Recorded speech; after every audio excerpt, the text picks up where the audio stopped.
जय हो। भाई साहब का बहुत बहुत धन्यवाद। अब मैं पूज्य स्वामी जी के चरणों में प्रणाम करते हुए आमंत्रित करता हूँ पूज्य स्वामी जी को कि वे भी आशीर्वचन देकर के हमें कृतार्थ। सियावर रामचंद्र की, ओ हनुमान जी महाराज की, बालाजी महाराज की। भाई मजा नहीं आ रहा।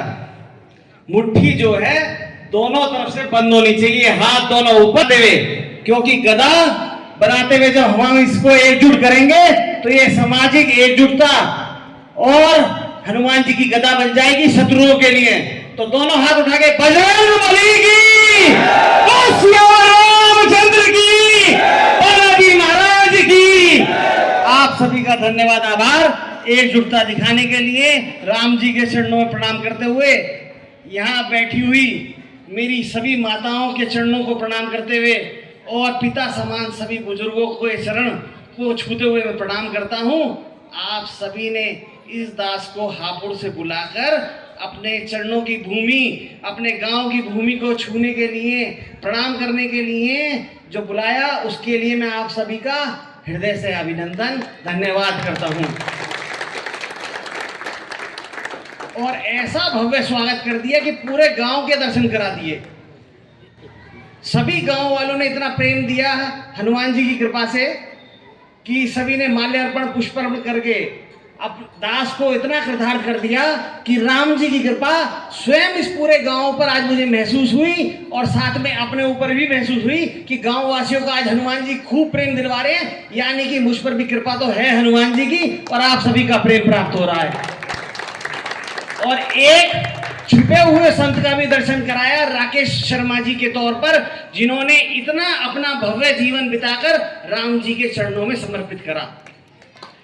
तो ऐसे एक छुपे हुए संत को भी मेरा प्रणाम, मातृशक्ति को प्रणाम, बच्चों को प्यार तथा सभी संघ के कार्यकर्ताओं को भी प्रणाम करता हूं और सभी इस आयोजन और सम्मेलन के आयोजकों को भी मैं भव्य प्रणाम करता हूं।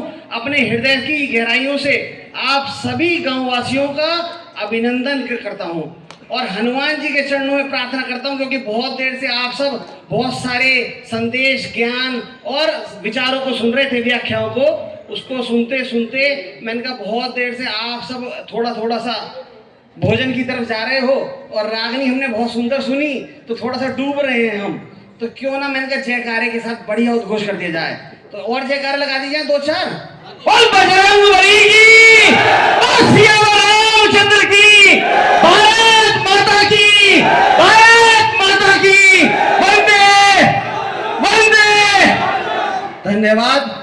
आप सभी ने 5 बिंदुओं पर हमारे संघ के कार्यकर्ता द्वारा उनके विचार सुने, रागनी के द्वारा भारत माता के प्रति उनके विचार सुने। मुख्य संघ का कार्य ना तो आपसे कोई वोट लेना है, ना कोई आपसे अपेक्षा रखता है।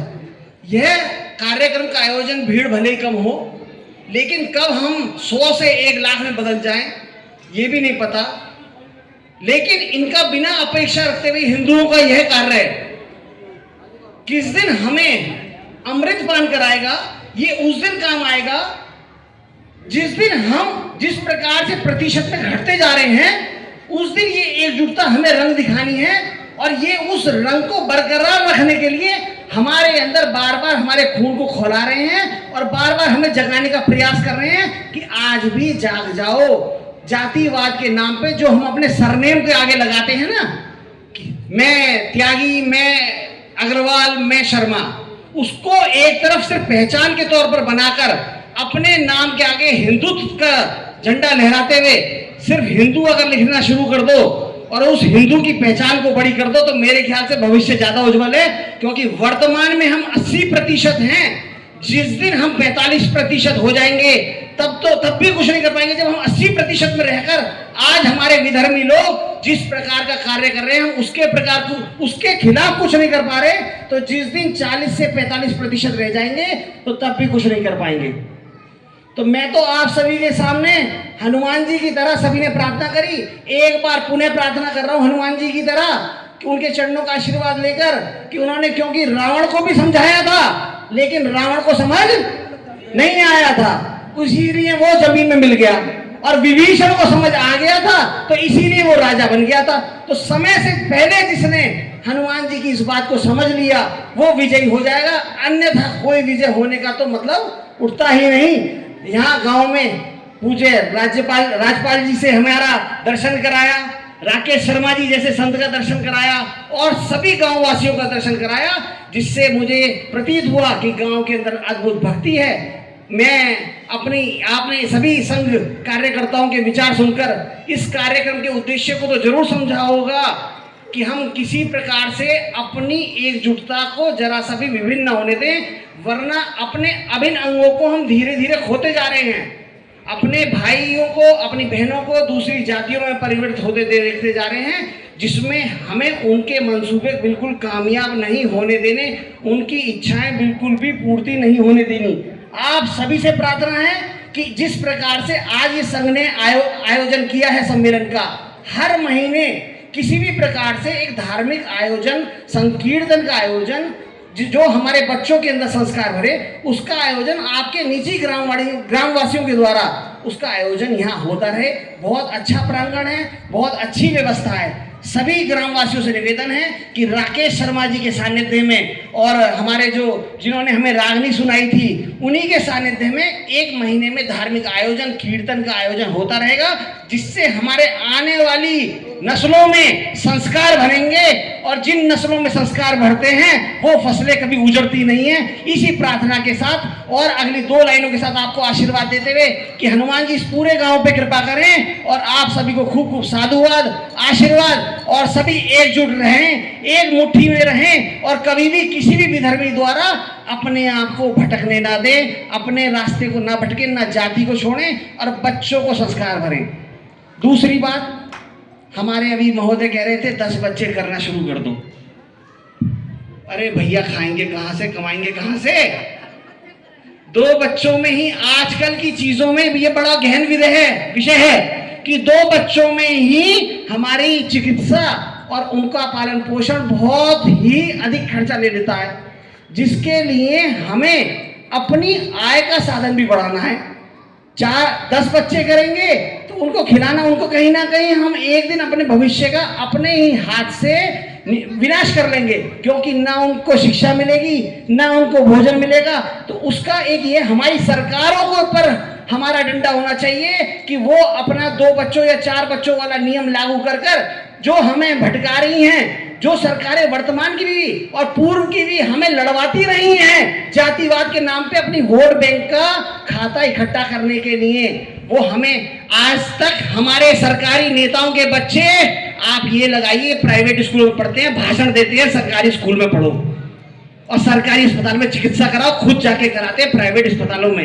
अपने ऊपर उनके नियम उनके ऊपर पहले लागू हो। हमें सबको, आपको एकजुट होकर पहले अपनी सरकारों पर धीरे धीरे लगाम लगानी है कि वो ऐसे नियम बनाए कि हमारा प्रधान का इलेक्शन, सरपंच का इलेक्शन, विधायक का इलेक्शन लड़ने वाला हर व्यक्ति कम से कम माध्यमिक विद्यालय से पास होना चाहिए, अन्यथा उसे कोई भी इलेक्शन लड़ने का अधिकार ना हो। और जो वो अपने क्षेत्र में जो वादे करके आए, यदि वो वादे ना पूरे करे तो उसका अगली बार वोट, उसका कोई भी नामांकन पत्र दाखिल ना हो। ऐसा भी कुछ कानून बनने चाहिए।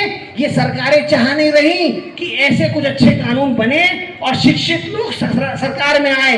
ये जानकर ऐसे हमें आपको भटकाते रहते हैं जातियों में, और इस प्रकार के ऐसे षड्यंत्र हमारे बीच में फैलाते रहते हैं कि हम अपने आप को जातियों में बांट के रखते हैं, ना कि शिक्षा और चिकित्सा पे बढ़ावा देते हैं। आप ये लगाइए कि हमारे सरकारी अस्पतालों में देखिए क्या सुविधा है।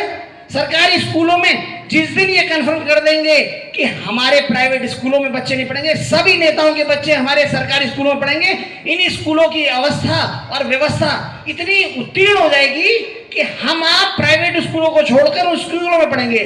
हमारे एक मित्र हैं डॉक्टर साहब, उन्होंने हमें बताया, महाराज जी यूके में चिकित्सा और शिक्षा यहाँ के नागरिकों के लिए बिल्कुल फ्री है और वो भी प्राइवेटों से ज्यादा अच्छी, इसीलिए वो देश हमसे कहीं ज्यादा आगे बढ़ रहे हैं। तो ये हमारे देश की अंग्रेजों वाली सोच वापस ला रहे हैं और सरकारें उसी पूरे पैटर्न पर काम कर रही हैं, हमें लड़वाने का और हमें विभाजित करने का।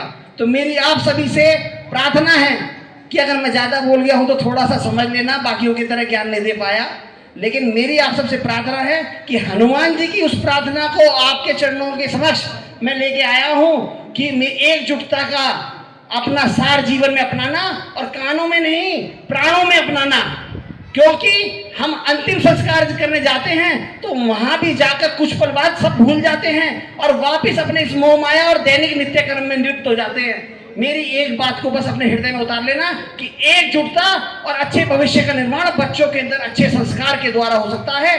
आप सभी से इसी प्रार्थना को करते हुए हनुमान जी का खूब आशीर्वाद आप पर बना रहे। खूब खूब साधुवाद, आशीर्वाद, धन्यवाद।